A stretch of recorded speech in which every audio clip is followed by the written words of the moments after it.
Hey there, A-Push fans. These are your Chapter 24 notes on the New Deal and Franklin Roosevelt.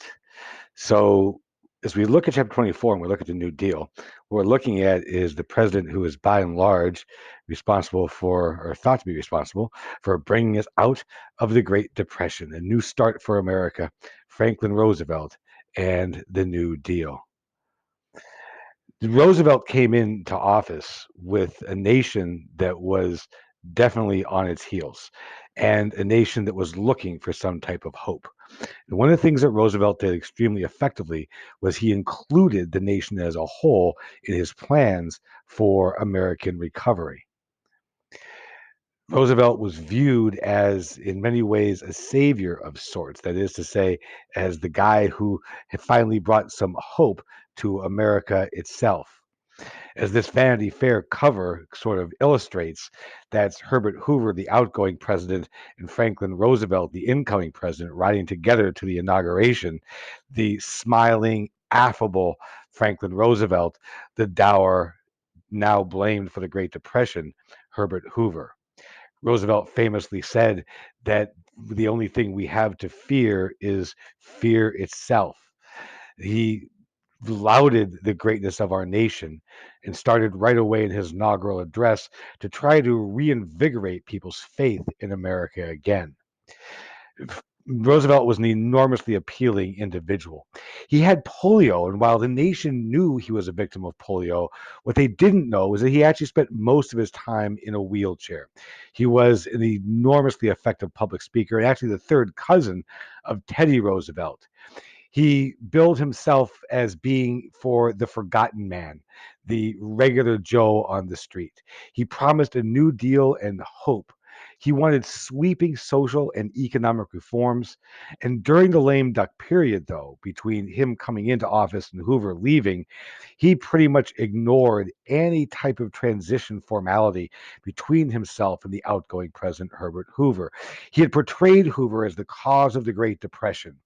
And this lack of interaction between the two of them actually led the nation to a much greater degree of paralysis. This is one of the main reasons why the federal government finally moved the inauguration date from March to January to cut down on the distance from November until the inauguration itself. But it wasn't just about anti Hooverism, it was also about anti Republicanism. And the sweeping tide that brought Franklin Roosevelt to office also swept Republicans out of office in governorships, the House of Representatives, the Senate, all throughout the federal government. The 1932 election was a landslide victory for Franklin Roosevelt. As the documentary pointed out, even if people didn't know exactly what he was going to do, they knew he wasn't Herbert Hoover. But very, very importantly, in 1932, we have what's called a realigning election. A new political coalition forms for the Democrats, farmers and labor, um, immigrant white ethnics, African Americans, other minorities, all of these people who were most drastically and negatively impacted by the Great Depression found the greatest amount of hope in this new regime. Also, liberals, intellectuals, people who looked at the Hoover administration and said from a policy standpoint it was failing, they also got on board with the Democrats. And this realigning election is so incredibly important because this is the beginning of the framework that still holds the basis of the Democratic Party today.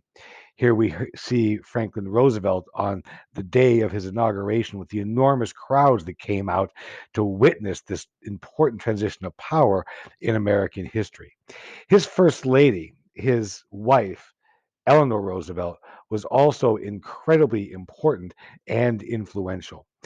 She was the niece of Teddy Roosevelt and a distant cousins of Franklin's. It's not really that weird. There's no blood relation between them. But these upper echelon families, especially these old school families on the East Coast, tended to marry within the general family lines. She had a strained relationship, though, with Franklin. He had multiple affairs, but she then was free to work really independently as the First Lady. She was a champion of the poor and for civil rights. She lobbied, campaigned, she wrote newspaper columns, she influenced politics heavily in the New Deal. And later, after Franklin Roosevelt passed away, she would become an American ambassador to the United Nations. Roosevelt's recovery program is framed by historians as the three R's: relief, recovery, and reform. And it's important to know these categories and know how they're defined because you could be asked at some point to kind of slot various programs either as relief, recovery, or reform. It's not that hard, really. Relief was those programs meant specifically to directly address individuals who are out of work. Recovery was meant for businesses and for the economy broadly. Reform was aimed at political institutions overall.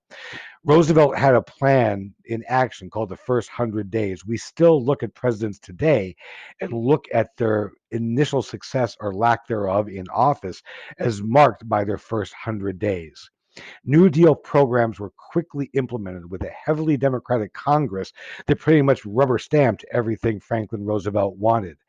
As a result, these New Deal programs got passed by the bushelful. Look, the public was desperate for action. We needed to do something. Because remember, when Roosevelt becomes president in 1933, the Depression is already almost 4 years old in terms of marking it from the stock market crash of October of 1929. And of course, as we know, the Depression really began like what, 1927 or so. So you already had like 30% unemployment. People were desperate for action and desperate for change. So, in what ways did the election of Franklin Roosevelt signal a new way of and a new approach to dealing with the Great Depression? Take a moment and reflect on your reflection sheet and summarize that. His actions in the first 100 days included some major legislation. More than any Congress in history, new laws and agencies were so numerous they became referred to by their initials. It was often called the alphabet soup of the New Deal.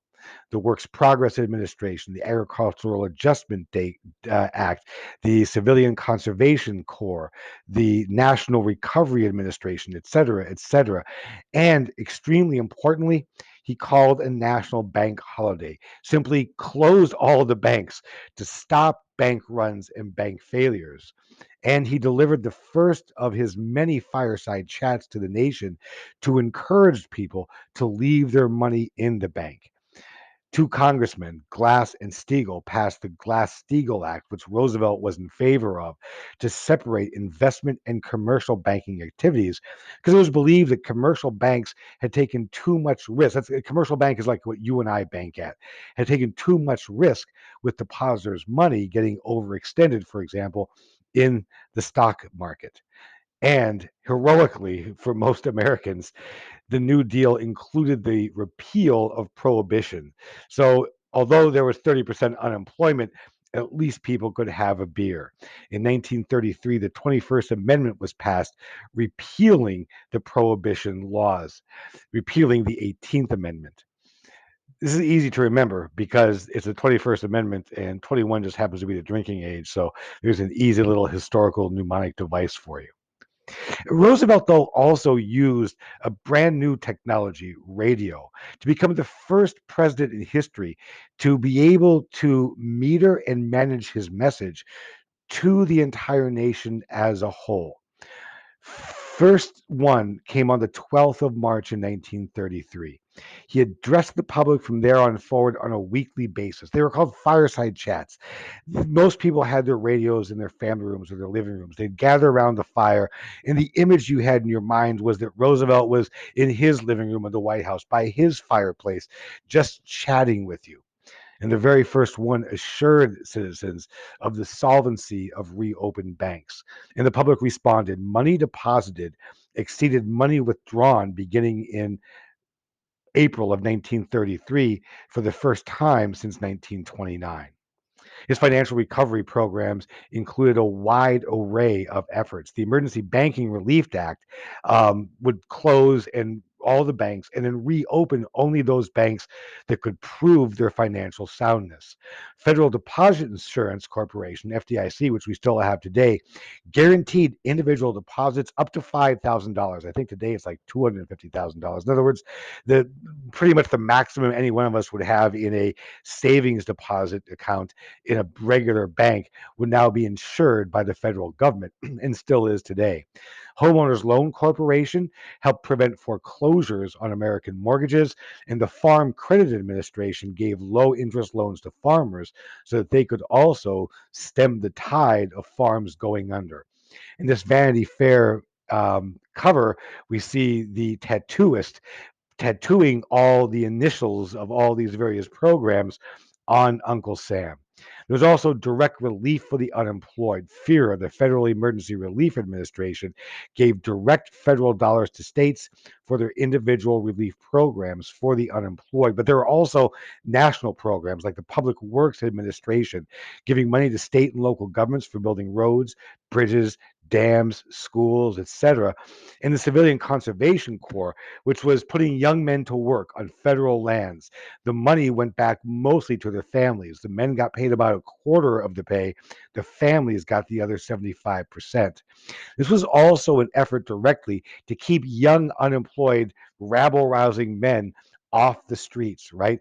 To put them to productive use and help quell some of that reactive public displeasure that was going on through strikes and rallies, mainly motivated by angry, unemployed young men. And of course, the Tennessee Valley Authority, which built dams, power plants, flood controls, etc., in one of America's poorest regions. This is the Tennessee Valley Authority region. All those black dashes on here are various dams built within the confines of the TVA. And this not only stopped flooding in this important agricultural region, or at least controlled flooding in this important agricultural region, but also to buy electricity. I mean, this was a deep Appalachia, and these people still, for the most part, didn't have electricity here even in the 1930s. There was also action taken for industrial and agricultural recovery. The NRA, the National Recovery Administration, was a long term effort to control businesses' profits. It was said that reasonable profits could be made by business, but it guaranteed workers' rights to organize. For the first time in history, workers were legally granted the right to organize, unionize, for example. The Supreme Court ruled this unconstitutional in 1935, as they did with the Agricultural Adjustment Administration. The AAA was attempting to equalize the imbalance of supply and demand, same as the NRA was, right? To say to farmers, look, stop producing and we'll pay you to leave your fields blank, because agricultural prices had begun to plummet in the mid 1920s, especially with the loss of those overseas markets after the First World War. This was also, though, declared unconstitutional in 1935. The Supreme Court basically ruling in both cases that this was too much government interference in private enterprise. First New Deal affected banking through restrictions and regulations on banks and investment firms that loaned money to naive investors and speculators. It also supported banks by insuring deposits. So bank runs were hurting the economy so greatly, it was aimed at and successfully stopped those runs on banks. One in four Americans was unemployed in 1933 when Roosevelt became president.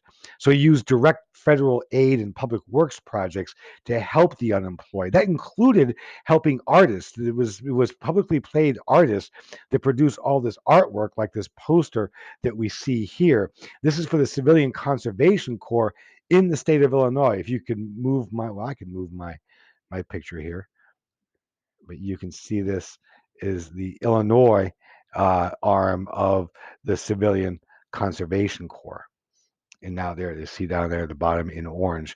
Also, aid directly to farmers because farmers have been suffering since the 1920s, and these conditions became even worse during the Great Depression. Roosevelt administration made funds available for farmers to pay their mortgages, and this also helped stop farms from foreclosing and farmers from going off the land. One of the main, though, criticisms of the first 100 days was the fact that the first New Deal, many said, didn't actually go far enough. So the second 100 days brought Roosevelt's second New Deal. This involved a lot more deficit spending, which is common in governments now, but was not so much at the time. But also, one of the key things that separates the second and first New Deal deals is that the second New Deal was really more about long-term programs as compared to the first New Deal. For example, social welfare. The Social Security Administration was born out of the second New Deal. But listen to this very carefully. If you ever see questions about Social Security system helping people who were unemployed during the Depression, that's technically incorrect because the first payouts for the Social Security Administration didn't begin until 1942. But there were also heavier business controls to ensure fair competition.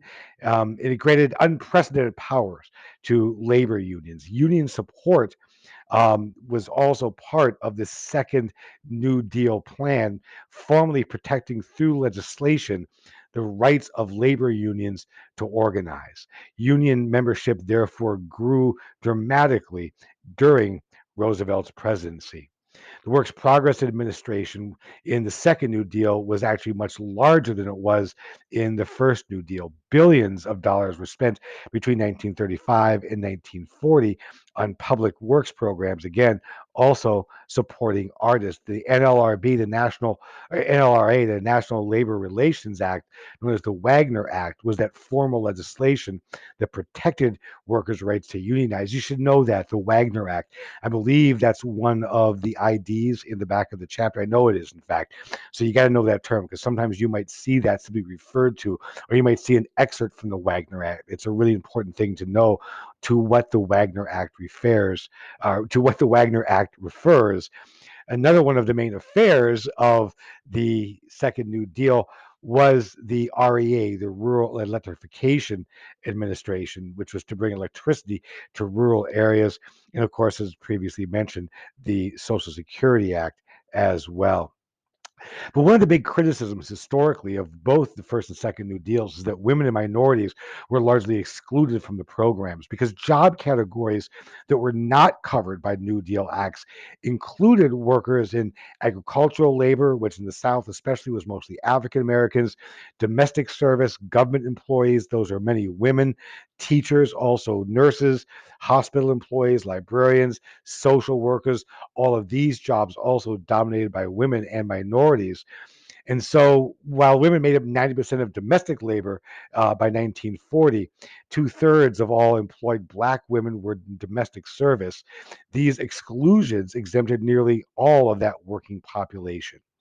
But all these images we see that come to mark the New Deal programs were done by American artists. This great kind of Art Deco look to these things. We see these in schools, we see these in public buildings, all of these getting artists to work and also propagandizing the message of the New Deal. This is a mural from the WPA in the California State Capitol building. This is one in Governor Hospital in New York City.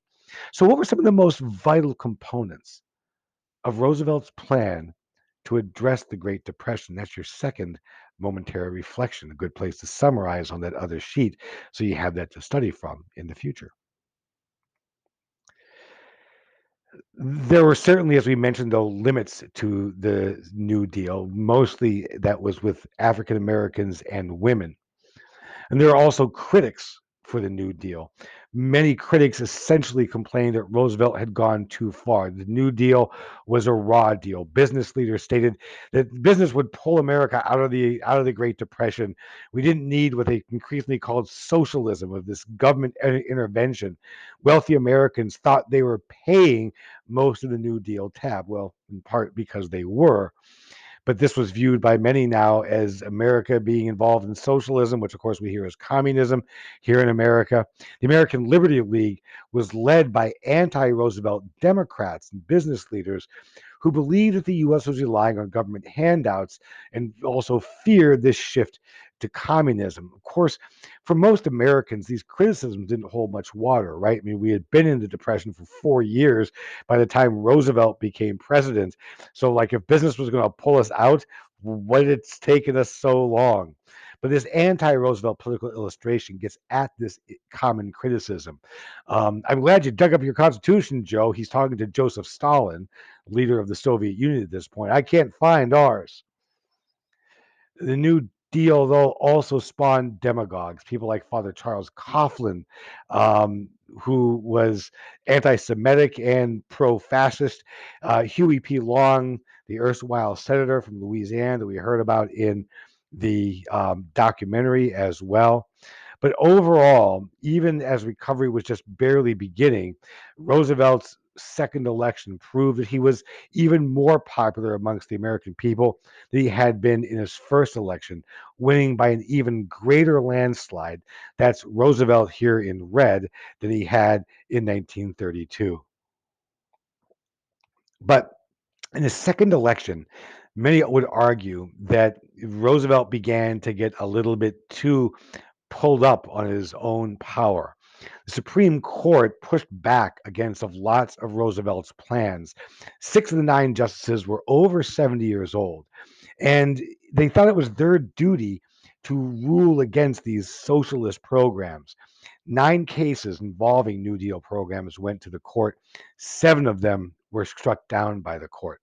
Roosevelt's response was that because he had these big election landslides, he believed he also had a public mandate for his programs. And he wanted to add one justice for every justice over the age of 70, capping the Supreme Court at 15 rather than nine justices. Bottom line here is that Roosevelt wanted justices that supported his agenda. This is called Roosevelt's court packing scheme. And this may have been probably was his biggest political mistake. He was accused of trying to break the system of checks and balances, of trying to be a dictator, essentially.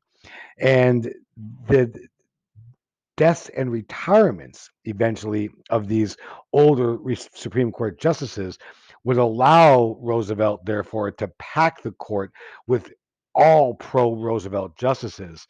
Here he is telling the Supreme Court to get in line as the heavily Democratic Congress already had.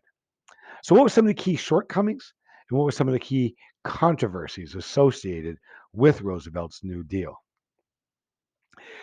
Here we see a political illustration, qualifying test for the Supreme Court, right? Everyone who agrees with Roosevelt, you get to be on the court. You see also down here in the foreground, that's the Constitution and the scales of justice being thrown away.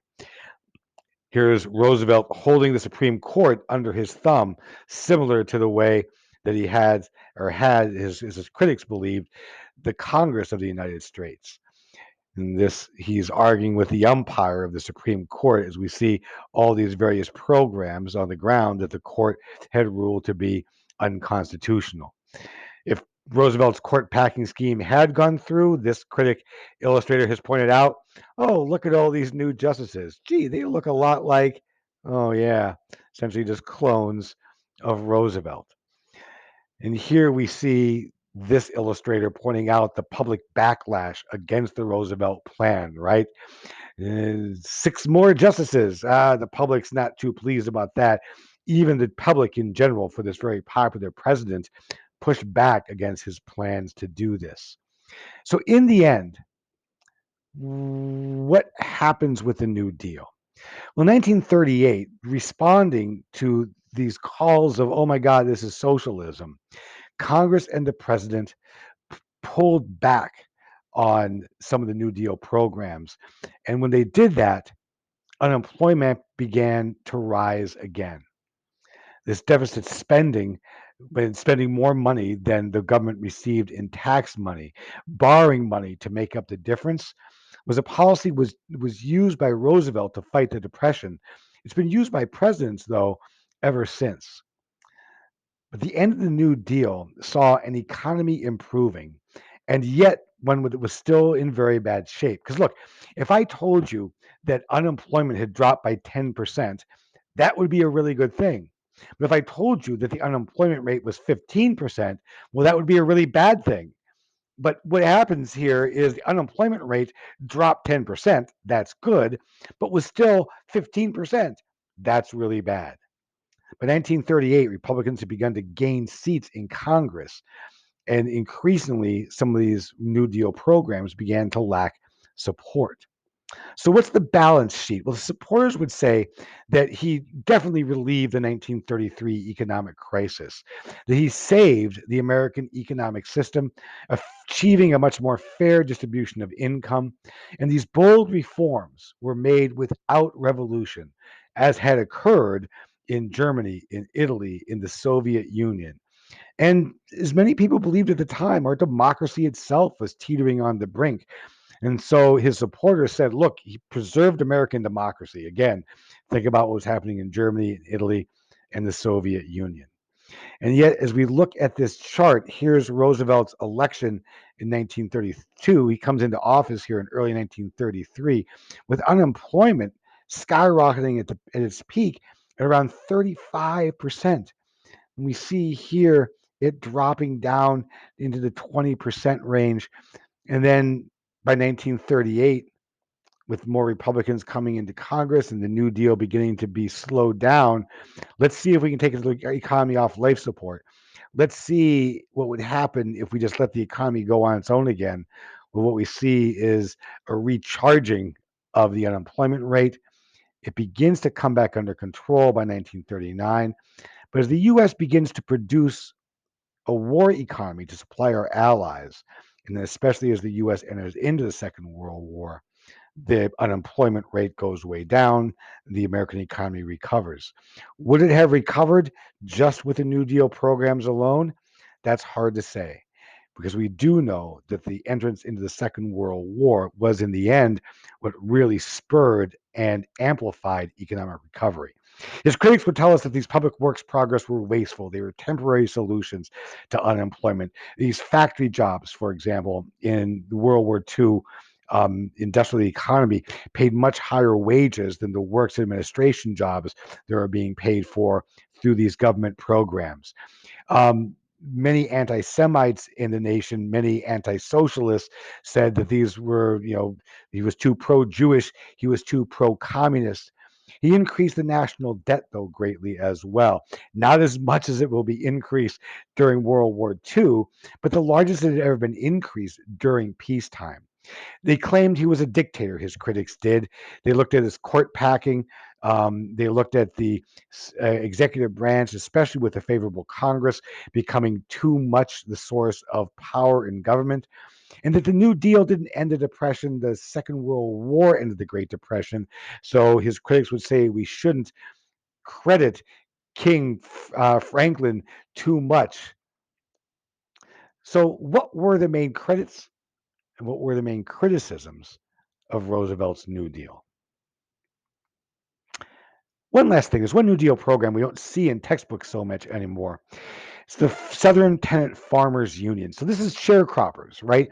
Now with the Wagner Act and the right to unionize, Southern tenant farmers, Southern sharecroppers, began to band together to form their own union to try to break the yoke of what was essentially agricultural enslavement by another name.